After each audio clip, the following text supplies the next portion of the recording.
తప్పనిసరిగా చేయాలన్నది అనుసృతితో ఈ సమావేశాన్ని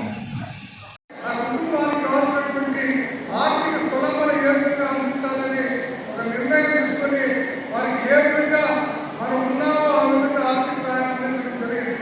ఈరోజు మన గ్రామాల్లో విద్యావేత్తలు తయారయ్యారు, మన స్మార్ట్ స్కేల్ ఇండస్ట్రీస్ వచ్చాయి, వ్యాపారాలు తయారయ్యారు, అనేక మంది సాఫ్ట్వేర్ రంగంలోకి వెళ్ళారు, విదేశాల్లోకి వెళ్ళారు. కానీ అన్నింటికీ కూడా ప్రభుత్వం ఎంత తోడ్పాటు ఇచ్చినప్పటికీ ఇలాంటి సహకార సంఘాలు అమ్మాయి లాంటి మేడా పరస్పర సహకార సంఘాలు కూడా వాళ్ళు చేయడం వల్ల ఈరోజు ఆర్థికంగా, విద్యాపరంగా, ఇండస్ట్రీ పరంగా, రేడర్ పరంగా అన్ని రంగాల్లో కూడా ముందుకు వెళ్ళడం జరిగింది. ఇలాంటి సమస్యలు ఇంకా ఎన్నో ముందుకు రావాలి. దశరథ రెడ్డి లాంటి వాళ్ళు సేవ చేసే కుటుంబంలో ఇంకా కూడా ముందుకు రావాలని చెప్పి నేను కోరుకుంటున్నాను.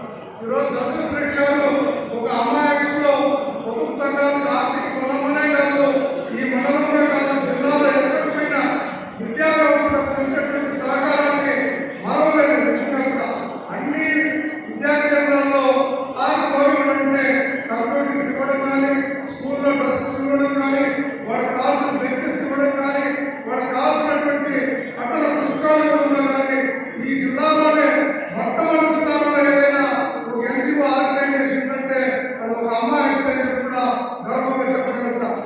ఎప్పుడైనా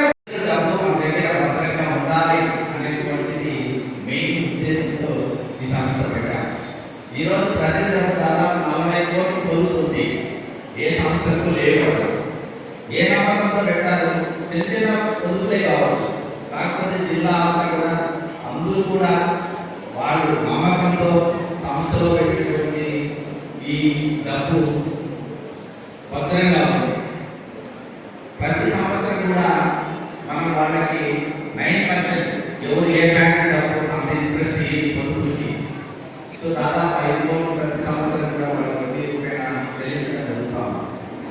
ప్రజలకు వడ్డీ వేసుకున్నా కూడా భద్రంగా వాళ్ళు 12% ఎక్కడ ఇంట్రెస్ట్ ఇస్తున్నాం. ఇప్పుడు మేమే చెప్తే వద్దన్నా ప్రజల దగ్గర నుంచి చెప్తే మాకు అవసరం లేదు.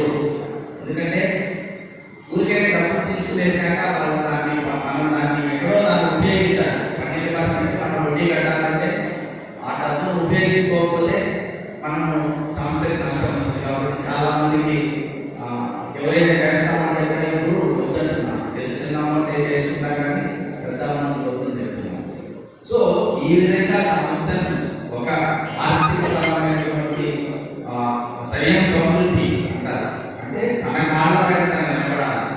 సో ఒక 10 ఏళ్ళ బయట అప్పుడనే తెచ్చేది, వేరే బ్యాంకుల్లో ఎక్కడో ఎక్కువ దగ్గర అప్పు తెచ్చేవారు. ఇప్పుడు మన డబ్బు ఫ్రీ సీట్ కొట్టారు సార్. మెడిసిన్ లో ఫ్రీ సీట్ కొడితే 3 కోట్ల రూపాయలు మిగులుతుంది పేరెంట్స్ కి. ఇక్కడున్న బిడ్డలు ఎవరైనా సరే నేను ఈసారి డాక్టర్ అవుతానని చూద్దాం. నేను మా అమ్మ నాన్న కష్టంతో డాక్టర్ అవుతానని